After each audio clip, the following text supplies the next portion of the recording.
You must be wondering why I'm smiling. I'm smiling because I am in the presence of Dada J.P. Vaswani. And before he even says one word, opens his mouth, you just smile. You smile because he's smiling all the time. He takes the pain and suffering of others and makes it his own. And his sympathy flows like a stream for all things living or dead, especially all creatures. You know, the other day I watched a YouTube clip, and I was especially moved by it. I saw Dada on that clip, and I was moved by it, and strangely enough, I was called here, and it's my honor and privilege to be here, to ask Dada a few questions. So, Dada, we won't waste much time. People don't want to hear my voice. So I'll ask you, Dada, we'll talk about vegetarianism. It is said that vegetarian food somehow is very insipid and tasteless. So what do you have to say about that? Brother Boman, if I may call you so, it is such a joy to meet you once again. I wished we met oftener. I love to think of you as a man with a radiant mind, a kind, compassionate heart, and a beautiful simplicity. You are a man of knowledge, of understanding and love. As I have looked into your eyes, as I have gazed into the very depths of your eyes, I have seen respect, concern, love. Therefore, it is not only a joy but a blessing to be in your presence. You said that vegetarian food is insipid and tasteless. I didn't say. I am saying it is said. You have not tasted vegetarian food. You come and stay with me for a week, and I shall treat you with the best of vegetarian foods. Vegetables themselves, they are so tasty. There are lots of people who now, for their lunch, they have only a bowl of salads, and they enjoy it like anything. Vegetarian food, if cooked properly, I have no idea of what meat tastes like, because I have never eaten taste or flesh or anything of that sort. But vegetarian food, if it is cooked, you will not like to take non-vegetarian food. I know of people, they are treated with vegetarian food, and once they take it, they say, why do we take non-vegetarian food at all? We never knew that vegetarian food was so dainty and so full of taste. Dada, I am saying all this not because, I'm saying it with great humility, of course, but by asking you questions in this manner, we are not trying to convert people who are already vegetarian, because there's no need. We are hoping that people like me and so many millions across the world get the message through this little question-answer session. So I hope you understand that I am asking you with great humility. I'm not questioning it. I'm just more. I understand, and I feel very grateful to you on that account, because I want the message to get across. Because there are a lot of fallacies. A lot of people just believe because they are conditioned. Yes. Conditioning is one thing. If you turn around and say that, that this is the most important corner of the room, I will be conditioned to look only in that corner of the room and miss the other glories and bounties of the rest of the room. It's conditioning. We are conditioned so. May I tell you that now they have been able to make foods out of soya. They taste exactly like meat. There is chicken soya. But why do we need a substitute for chicken? You don't need, but it's a sort of a bridge between non-veg and veg food. Yes. They have been able to prepare food which tastes exactly like non-vegetarian. Yes. But Dada, what about nutritional value? It is said that lots of young people who want to be sports persons, fast bowlers, Olympians. They feel that a vegetarian diet is not good enough to make champions out of them. So what about the balance of nutrition? I will give you the illustration of an elephant. Among all the among all the animals, the elephant is the strongest. True. Except, of course, the lion. Right. But the strength of the lion is a destructive strength. The strength of the elephant is a constructive strength. Elephants are made to carry logs of wood from one place to another. You can't make a lion to do such a thing, except at the risk of your own life. But doctors now are beginning to realize the value of vegetarian food. Especially, I will draw your attention to this one aspect. When an animal is being killed, the animal gets a feeling that it is about to be slaughtered. Right. And in that moment, all types of negative emotions, Enter. Yes, wake up. And we consume those. yes, we eat that food with all those negative and make them our own. Yes, yes.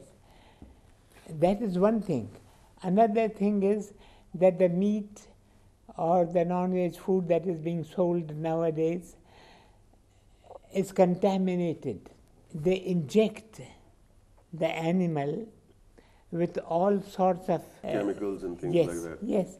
So all that is to be consumed if you take non-vegetarian food.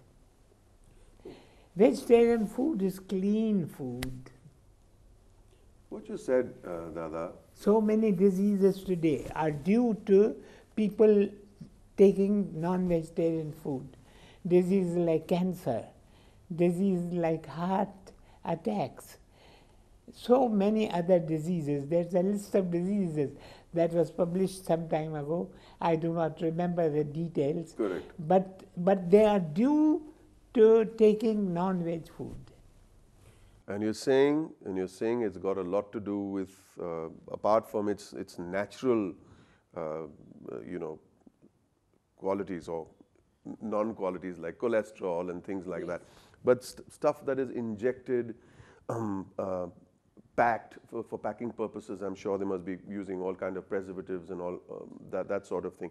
So what you're saying is that it is a health hazard eating non-vegetarian food? That is how I look at it. But the point that you made, Dada, which has got me thinking, there is something always, in a discussion, we talk about many things, but there is one thing that you actually take away and makes your mind tick many days after the discussion. And that is the point you made about animals, before they are slaughtered, they sense it, that they are about to be slaughtered. And all kinds of negative thoughts and fear enters into their stream, their bloodstream, whatever else that goes into their enzymes that are secreted at that point of time. And then we go ahead and consume that. That's what you're saying. So does non-vegetarianism also affect the mind, apart from the general health? Centuries ago, the rishis of India said, as you eat, so you become. It depends upon your food. Your food has a direct connection with the mind, with your thoughts. There was a friend of mine, Mr. Keller. Okay. He, somehow or the other, became a paralytic. Right. He went round the continent. He was a very wealthy man. He was a count. He went round the continent, met the best of doctors, but nobody could help him. Then somebody just suggested to him, why don't you try change of food? Why don't you take vegetarian food?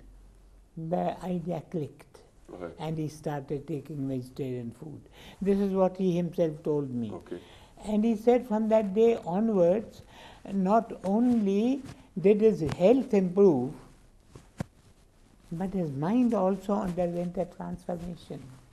He said otherwise over a simple thing he would get angry. Now that anger had left him, he was so gentle. He was so lovable that they made him the president of the All World Vegetarian Union. And he was a non-vegetarian for many, many years. The last years of his life, he was a vegetarian. And Otherwise, he was a non-vegetarian. And he claims that his mindset changed, he became a calmer person. Completely. Not merely the health of the body, but the health of the mind also improves. Vegetarianism is a way of life.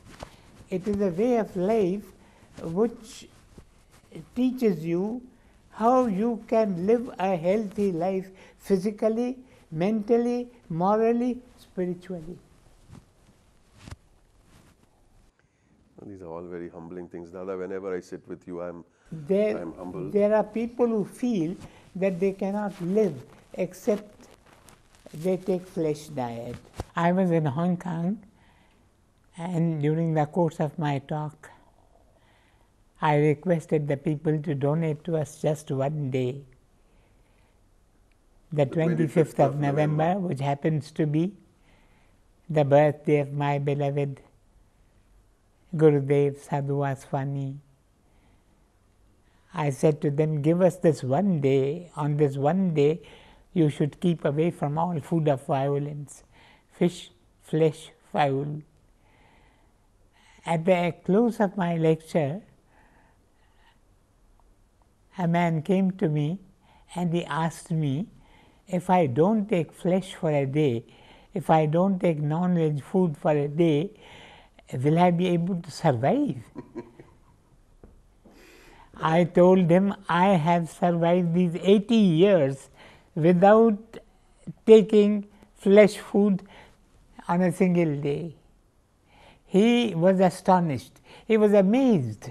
He thought it was necessary for a person to eat non-veg food if he wanted to live at all. Well, it's quite amazing that people can think like that. That if you don't eat meat for one day, your whole world will come crashing in. Yes. You know, that is something too much. I don't think all non-vegetarians are. I don't think so I don't too. think so. I don't think there's only one case. One case. To No, which there may be quite a few. Yes, yes. There may be quite a few, but yes, yes. that need to eat every day because they like to eat every day, but to believe that they won't survive Yes, yes. because of that one day, Yes. then life just has no meaning in that sense. That is true. You mentioned Guruji, Yes. the Sadhu Vaswani Sahib, and you mentioned that you know it's his birthday on the 25th of November. 25th of Yes, November. and when I go to college and do a lecture here or there, I always am asked to say 25th of November is a day to remember. It's Meatless Day. It is a needless remember day. very well. But there's a story of him when he was 8 years old. Yes, he was passing by an abattoir, slaughterhouse, and he saw by a butcher's shop. Butcher's shop. He belonged to a family of Kali worshippers. Oh, so they regard flesh diet as prasadam. They take it as prasad. Yes. And that vision and those visuals that kind of made him feel a certain amount of. Yes, because he was not aware that this is what that flesh is. You get flesh by cutting, by slaughtering animals. And just an 8-year-old boy, it had such an impact on him and his life and to his followers. And you know, he was taken to the Kali temple after that, right. And the priest started distributing prasad. It was pieces of flesh. Sadhu Vaswani said, this little boy, 8-year-old 10 years old, he said, I will not accept this prasad. The father became wild with rage. What do you mean? How can you refuse prasad? And then it is that Sadhu Vaswani put the question, You say that Kali is the world mother. She is the mother not only of human beings, but of every creature that breathes the breath of life. How can a mother feel happy if you slaughter her children and distribute their flesh as prasadam? They could not answer. The father only said that I will not bring you to this temple again. And Sadhu Vaswani said he had already resolved not to visit the temple again. There, That's the 10-year-old. yes. That is incredible, absolutely. Yes. But coming again back to what we were discussing, I was very intrigued with what you said about the mind. But if the mind thinks clearer, without anger, without frustration, without a short temper, without a short fuse, do you think something like this can have an impact? It is possible. No. It is possible that you take flesh diet and still your mind may It's be. possible. Oh yes. It's possible. There have been saints, especially of the Catholic Church. Their minds have been under their control, Right. and they have been taking a flesh diet because they do it as a matter of course. Correct. Conditioning, as Their you said. fathers did it, their grandfathers did it, and so they are doing. Right. It's done as a matter of course. But they don't realize, except some saints like Saint Francis of Assisi. Assisi. Yes, he was a friend of the animals. Yes. They brought to him one day a huge fish that they had been able to capture out of the sea. And they said we must take it and give it as a present to the saint. Right. The saint looked at the fish. The fish was still alive. Right. Immediately he took the fish and threw it into the waters of the ocean. Right. And the fish began to dance. Right. And his heart danced along with that. Dada, don't get me wrong when I ask you a question like this, because when I ask you questions like this, it's only for people to understand what you are saying. No, I quite in a more clear, I clear, quite open understand. Mind. But And today, in this day of so much strife, there's so much of human suffering. Why would people, especially non-vegetarians who do not see anything really wrong with what they're doing, and I would like to confess that I may be one of them up to a point, when there's so much of human suffering, why would anyone want to devote time towards suffering towards animals? Please don't take my question. I sometimes feel, I may be wrong, but I sometimes feel that humans, one of the causes of human suffering is this, that we make the creatures of God suffer. May I tell you, they put to me this question because wherever I go, especially in Western countries, we have a question-answer session. Right. And at one of these sessions, they put to me this question, why do we have so much terrorism today? Right. And I told them, I said to them, do you know that you yourselves are regarded as terrorists by the animals? There was a group of animals, actually, there was a group of lambs. They were frolicking. Right. When a few human beings were noticed to Come their way. come their way, and I don't know, but these animals also have a language with which they can communicate with each other. And when they saw these human beings coming closer to them, they ran helter-skelter. They wouldn't wait, as though terrorists were coming to them to capture them. Now, there is the law of karma. The law of karma says, as you sow, so shall you reap. Whatever you do will be done to you. Now, if I kill a creature and eat its flesh, I will be killed and my flesh will be eaten by somebody. That is the law of karma. That is why, through the centuries, terrorism has grown. I believe that that is one of the reasons. You're saying karma has got a lot to do with it? I beg your pardon? Karma has got a lot to do with it. I believe so. And what you said earlier, if I might add to that, it's got to do with the mindset of the person who is angry. Yes. And sometimes cannot explain his anger, his angst. It is only being, what you're saying, fueled by the consumption of meat, because you're saying it creates that kind of thinking, as we spoke about the gentleman who at the age of late age turned to vegetarianism to help his ill health. Yes. So I'm combining the two together, and I'm saying that yes, karma, and also the fact that meat keeps you a little more, the vegetarian calms your mind. Yes. So a calmer mind may not quite respond to a call for terrorism. Is that a fair way of putting it? I beg your pardon? A calmer mind may not respond to a call to be a terrorist. Yes, naturally. So I hope I'm putting it correctly. Yeah, absolutely. Which brings me, Dada, to world peace. How does this all impact world peace? May I tell you,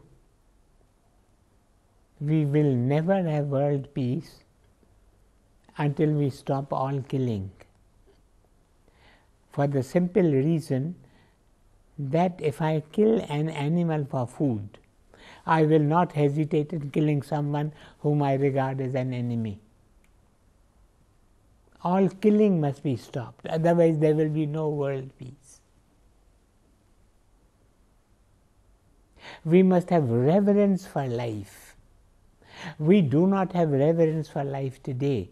Today innocent people are being shot in broad daylight. We have no reverence for life. There is only one life. That one life sleeps in the mineral and the stone. That one life stirs in the vegetable and the plant. That one life dreams in the animal and the bird. This one life is awake in man. It's the same life. We must have reverence for every unit of life. Until we have this reverence, we will not be able to have world peace at all. The United Nations, I remember some years ago, had made a study and they published. They said that in all these about 10 centuries or so, that is 1,000 years, there have been only 14 days when there has been peace everywhere, no war at any, no strife, yes, no war, no only strife, 14 days. Only 14 days. That is a shocking piece of news. Yes. So there will be no world peace at all until we stop all killing. All killing must be avoided. It's got to be unconditional about Yes, it. life is a gift of God. Only God can take it away. You have no right to do it. Dada, we spoke right at the start on a lighter note. We spoke about the taste of vegetarian food, then the health hazard, then what effect it has on your mind, then what effect it has on the people around you. And finally we speak, and this whole conversation has started on from a very light note to a very profound note, which is world peace. And what you're saying is, through this whole chain of thought, what you're saying is that if we stop, I'm repeating what you're saying because we have to reiterate sometimes, unless and until unconditional abolition of violence happens, there can be no world peace. There can be no world peace at all, yes. Which is now again the biggest thing that I will take home with me today. Because to me, I am most disheartened when I hear some story of some innocent person dying because of somebody else's cause. Some cause. Some person has a cause and they go and kill someone for a cause. Yeah. What we don't realize is that even, poor lamb and sheep have a cause of their, have a life of their own. That is what we are doing every day. What about their cause? Every day. We are becoming terrorists to the so far as the animal kingdom is concerned. They regard us as terrorists. I'm sure in their own little language they must be saying that. Well, just think of the atrocities that are committed, that are perpetrated upon animals day after day in our streets, in our laboratories, in our slaughterhouses. Are you aware that on an average a human being eats over 1,000 creatures, big and small, during a lifetime? 1,000 creatures to whom life is as dear as it is to those who eat them up. I think the time has come when all types of human exploitation, when all types of human tyranny must end. Otherwise we do not have the right to ask for world peace. Yes. The time has come when we must recognize the moral inviolability of the individual, both human and non-human. Today, wherever I go, I hear talk of animal welfare. Animal welfare is not the answer. Animal rights are needed. Men have their rights. Do animals have no rights? Men have their rights. Do they not have duties towards the animal kingdom? Animals who have befriended man since the dawn of creation, the dog, the horse, the cow, they have befriended man through the centuries. Do not men have duties towards them? I believe the time has come when we must get together and formulate a charter of animal rights. Every animal has certain fundamental rights. And the very first right of every animal is the right to live. For we cannot take away that which we cannot give. Since we cannot give life to a dead creature, we have no right to take away the life of a living one. The year 1789 is a landmark in the history of humanity. It was in that year that for the first time men were given their rights. Otherwise kings were sovereign. They could do what they like. The French National Assembly, they formulated what they called the rights of man. Men were given their rights in the 18th century. In the 19th century, slaves got their rights. Right, that's true. Thanks to that saintly President of the United States, Abraham Lincoln, slaves were treated as we are treating animals now. The 18th century gave right to men, the 19th century gave right to slaves, the 20th century gave rights to women. Too late. The 21st century, I verily believe, will give rights to animals. That will be a great and glorious day in the history of humanity. You know, I have to say this. There's not much that I can say over here with great pride. I cannot. I am not in a position to. I'm only in a position to ask you questions so that people of the world who are watching this will have a better idea of what they are doing or what they're doing wrong.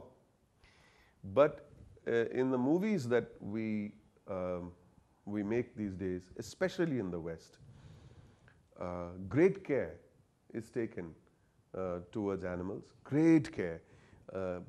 And they are not allowed to work for more than 8 hours. They have a person who handles the animal very well. And if there's any kind of fall or any kind of danger, they can do it on computer graphics or on dummies. Earlier they used to, toss the animal, drop a horse, probably even kill the animal on screen for effect. But there was a film that was made in the United States by the person who made a film called Slumdog Millionaire, which won many Oscars. There was an ant in the film, and the ant, one black ant, became the friend of this man who was trapped in a crevice in the film. It's a true story. His hand was trapped in a crevice, and the man was trapped, and this ant used to come every day, and he used to talk to the ant about his life. Can you imagine that a man who is friendless and helpless can find joy and companionship with an ant? And he used to look up from the crevice and wait for one bird to fly across. And he says, till the bird flew across, I would be lonesome. And the bird would fly across, he would feel good. And that little ant you talk to.